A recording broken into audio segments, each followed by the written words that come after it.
कितनी जेसीबी और पोकलेन लगाई गई है बचाने के लिए मासूम को, आर्यन को। खुदाई में लगी हुई है 1 2 3 4 5 6 7 8 9 जेसीबी और ये मशीनें लगी हुई हैं। बोरवेल के समानांतर गड्ढा खोदा जा रहा है जिससे उसे निकाला जा सके और 50 घंटे बीत चुके हैं। इसके अलावा देखिए रेस्क्यू में एनडीआरएफ की टीम लगी हुई है। एनडीआरएफ की टीम भी तब से लगी है, अब तक कामयाबी नहीं मिल पाई क्योंकि अब तक शुरू में जुगाड़ सिस्टम चल रहा था। स्थानीय प्रशासन उस जुगाड़ के जरिए निकालने की कोशिश कर रहा था।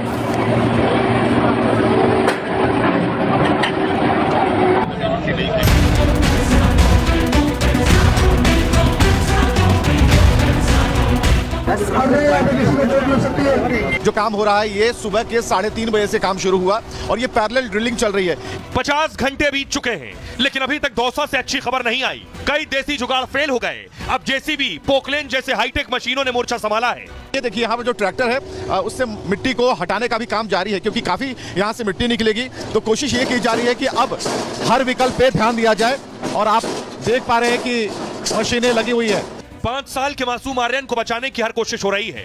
48 घंटों से एनडीआरएफ बिना रुके रेस्क्यू में जुटी हुई है। अभी 2 प्रोसीजर चल रहे हैं। एक तो लॉकिंग करने की कार्रवाई चल रही है यदि लॉक कर दें, और दूसरा उसके बगल में 6 फीट दूर जो है पाइलिंग मशीन के माध्यम से खुदाई जारी है। हम जल्दी कोशिश करेंगे कि कंप्लीट हो जाए, लेकिन जो है जब जैसे ही खुदाई कंप्लीट हो जाएगी, केसिंग कंप्लीट हो जाएगी, उसके बाद जो हॉरिजॉन्टल अप्रोच का टाइम लगेगा वही लगेगा। पहले खुदाई के बाद अब सुरंग बनाने का काम शुरू हो गया है, लेकिन सवाल यह है कि मासूम आर्यन बोरवेल से कब निकलेगा।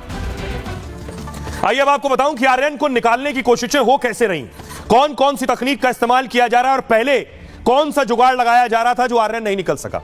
ये आप देख रहे हैं मासूम आर्यन सोमवार को मां के साथ खेल रहा था और इसी खेत में सिंचाई के लिए खुला हुआ था ये बोरवेल। मां काम कर रही थी और मासूम खेल रहा था। तभी दोपहर 3 बजे मासूम बोरवेल में गिरा। हादसे के बाद मौके पर प्रशासन पहुंचा। बच्चे को निकालने की कोशिश फेल हुई। सोमवार शाम तक एनडीआरएफ को बुलाया गया। मंगलवार रात तक देसी जुगाड़ से रेस्क्यू किया जा रहा था। ये देसी जुगाड़ आप देख रहे हैं, इस तरह से डाला जा रहा था रस्सी और वायर, और बच्चे को ऐसे खींच के निकालने की कोशिश थी जो कामयाब नहीं हुए। 6 देसी जुगाड़ रेस्क्यू में फेल हो गए। रस्सी में रिंग बनाकर मासूम को निकालने की कोशिश थी, लेकिन बोरवेल में बच्चा रस्सी की रिंग में फंसा नहीं। इसके बाद बोरवेल के आसपास खुदाई शुरू हो रही, देख रहे हैं आप, बगल में भी खुदाई शुरू हो रही है और नीचे खुदाई करके जहां बच्चा फंसा है वहां सीधे खोदकर उसे निकालने की तैयारी है। 10 जेसीबी, 20 ट्रैक्टर लगाए गए हैं, लेकिन मासूम को निकालने में अब तक सफलता नहीं मिली। इसके बाद फिर हाईटेक मशीनें मौके पर मंगाई गई। अब सुरंग बनाकर मासूम को निकालने की तैयारी हो रही है।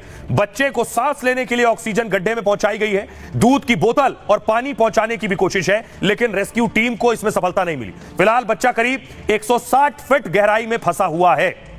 आइए आपको सुनवाता हूं, सुनिए जरा जो काम कर रहे हैं मौके पर टनल वर्कर, वो क्या कह रहे हैं और डीएम क्या कह रहे हैं। सर 2009 में निकाल रहा है एक बच्ची, ये कभी 2-3 महीना पहले निकाली थी। सितंबर में कहाँ निकाली थी? शुरू में बांदी कुई में मोराड़ी गांव में। हाँ, गीली मिलेगी नीचे मिट्टी। कितनी देर में काट डालेंगे? सब ज्यादा मिला तो 3 घंटा लगी जाओ। वह तो सब सर वहाँ तो 22.5 फुट की सुरंग थी, यहाँ 10 फुट की है। वहाँ तो 6.5 घंटा लगा था, यहाँ ज्यादा 3 घंटा 2 घंटा लगेगा। तो नीचे से बच्चे को गोद में लेके आप ही आएंगे? गोदी में लिया। मैंने पहले भी डिटेल में बताया था कि 2 प्रकार के हम पैरेलली ऑपरेशंस कर रहे थे, दोनों ही हमारे तब से निरंतर चालू हैं।